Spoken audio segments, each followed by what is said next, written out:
এদিকে ফরিদপুরে জমে উঠেছে ঈদের বাজার। দর্শক বিপণী বিতানে বেচাকেনার খবর জানাতে সরাসরি যুক্ত হচ্ছেন সহকর্মী শরীফুল ইসলাম। সরাসরি চলে যাচ্ছি তার কাছে। শরীফ, ঈদ ঘিরে কেমন দেখছেন বেচাকেনা এবং এবারের ঈদকে সামনে রেখে কোন পোশাকটি সবচেয়ে বেশি জনপ্রিয়তা পেয়েছে? এছাড়া পণ্যের দাম নিয়ে ক্রেতা বিক্রেতাদের প্রতিক্রিয়া কি, সেটিও জানাবেন।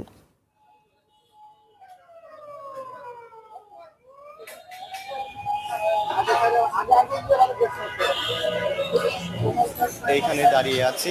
আপনারা জানেন যে আজ 21 রোজা, ঈদের আর কয়েকদিন বাকি রয়েছে। ইতিমধ্যেই কিন্তু ফরিদপুরের যে শপিং মলগুলো রয়েছে, রাস্তার পাশে যে ছোট ছোট দোকানগুলো রয়েছে, সেখানে বেচা কিনায় যে উপচে পড়া ভিড় আমরা লক্ষ্য করেছি। আপনাদেরকে দেখাতে চাই যে ঈদকে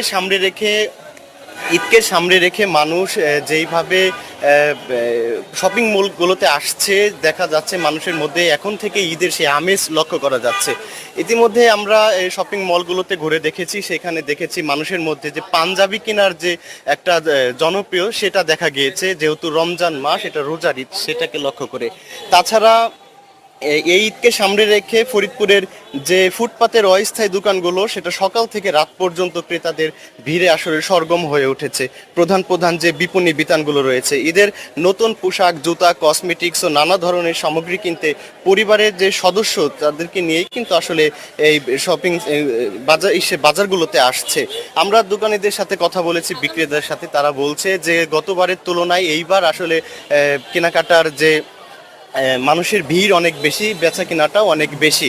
আমরা ক্রেতাদের সাথে কথা বলেছি, ক্রেতারা আমাদেরকে যেটা জানিয়েছেন যে এইবার গতবারের তুলনায় এইবার পোশাকের দাম কিছুটা বেশি, কিন্তু তারপরও তারা কিনছেন। কারণ সারা দেশে যে যুদ্ধের পরিস্থিতি তৈরি হয়েছে, সেখানে আসলে পোশাকের বাজারেও একটা গরম দেখা গিয়েছে।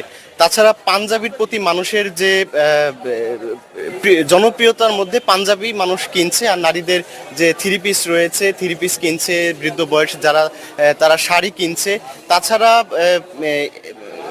বাজারগুলোতে যে আইন শৃঙ্খলা বাহিনী রয়েছে, তারাও তৎপর রয়েছে যেন এই বাজারগুলোতে কোনো রকমের কোনো অপ্রীতিকর কোনো ঘটনা না ঘটে। এই ছিল।